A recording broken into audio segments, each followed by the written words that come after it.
А това дръвче е атласки кедър и той беше много малък, 2-3 педи и много бързо порасна.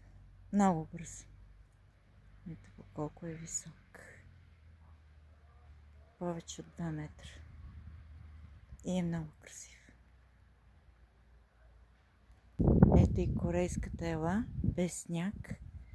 Тя е много красива и тя порасна много бързо. И черният бор, който беше толкова маничък, донесъл го от София в една саксия. И сега е толкова голям вече. А това е хвойна. И тя е много висока. Снега се опита, като беше по-малка, да я щупи, но не успя.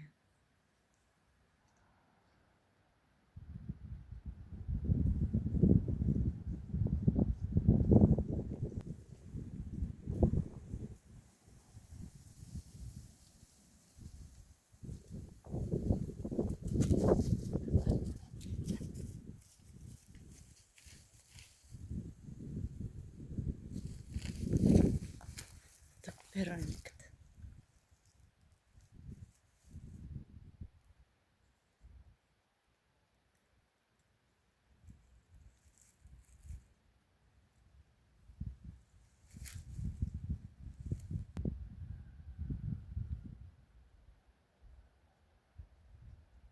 Колко е хубаво да имаш в градината си иглолистни дръвчета. Много ги обичам. И ще си посетя още.